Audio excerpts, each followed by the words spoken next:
নমস্কার, welcome back Thamma diary channel with another new recipe. রেসিপিটি শুরু করার আগে সবাইকে জানাই শুভ নববর্ষের প্রীতি ও শুভেচ্ছা। আশা করি আপনারা সবাই ভালো আছেন, সুস্থ আছেন, আমিও ভালো আছি। চিন্তা করছি আজকে নতুন বছরের শুরুটা কি দিয়ে করি বলুন তো আপনারা। আমি ভাবছি একটা মিষ্টি দিয়ে করি। কি রাজি? তা ঠিক আছে, তাহলে চলুন দেখি বাড়িতে কি আছে। আমি দেখলাম ফ্রিজে খানিকটা দুধ আছে, তো প্রথমে আমি একটুখানি এর মধ্যে দুধটা ঢেলে নিই কড়াইয়ের মধ্যে। দেখুন আপনারাও বাড়িতে নিশ্চয়ই দুধ পেয়ে যাবেন, দুধ নেই এমন বাড়ি খুঁজে পাওয়া মুশকিল, তাই না? আমি এতটা দুধ নিলাম, আপনাদের প্রয়োজন মতো দুধ। আমি দুধটাকে এখানে ফুটতে দিয়েছি, দুধটা ফুটুক, তারপরে আমি আবার ফিরে আসছি। মাঝে মাঝে দুধটাকে এইভাবে নাড়িয়ে দেবো। দুধটা এখানে ফুটছে, দুধটা ফুটে একটুখানি কম হবে। আমি এর মধ্যে একটা ছোট বাটির মধ্যে কিছুটা দুধ তুলে নিয়েছি। এই দুধের মধ্যে এই 2 চামচ কাস্টার্ড পাউডার মিশিয়ে নিয়েছি। আমি এখানে নিয়েছি ভ্যানিলা কাস্টার্ড পাউডার, আপনার যেটা ইচ্ছে হয় সেটাই নেবেন। এই দেখুন দুধটা আমি একটুখানি আঁচটা বাড়িয়ে নিলাম, গ্যাসের ফ্লেমটা আমি একটুখানি এখানে বাড়িয়ে নিলাম। দুধটা খুব ভালো করে দেখুন ফুটে উঠেছে।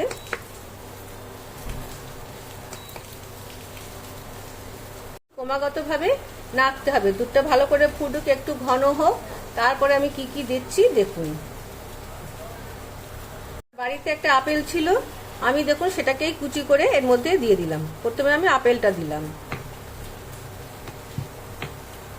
আমি এই ছোট বাটির 1 বাটি আঙুরগুলো কিন্তু আমি 2 টুকরো করে কেটে দিয়েছি, আপনারা চাইলে গোটাও দিতে পারেন।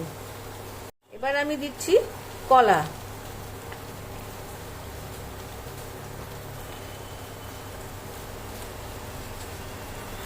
সব শেষে আমি দিচ্ছি 1 বাটি বেদানা।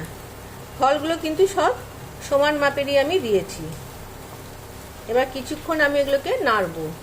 এবার আমি দিচ্ছি এখানে 1 চামচ স্টিভিয়া। স্টিভিয়াতে চিনির থেকে একটু কমই ক্ষতি করে, কিন্তু স্টিভিয়া অল্পতেই খুব বেশি মিষ্টি হয়ে যায়। আপনার ইচ্ছে করলে চিনি, মধু দিতে পারেন, আমি স্টিভিয়া দিলাম। আমি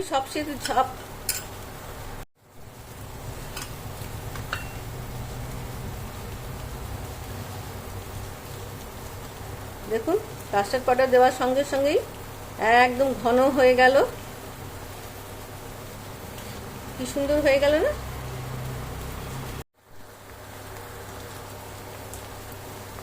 দেখুন কাস্টার্ড পাউডারটা দেওয়ার সঙ্গে সঙ্গে বেশ ঘন হয়ে গেছে।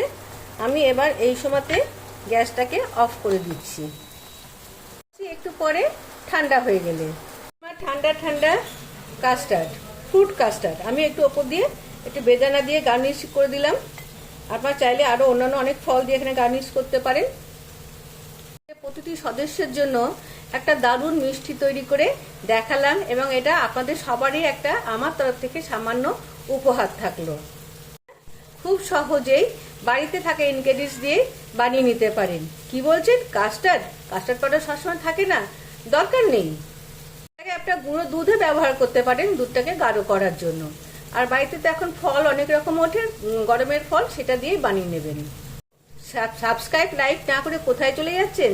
প্লিজ একটা লাইক, একটা সাবস্ক্রাইব আমার জন্য করে রাখবেন, যেটা আমাকে মোটিভেট করে, আমি আরেকটুখানি এগিয়ে যেতে আমাকে সাহায্য করে। নমস্কার, আসি, টাটা।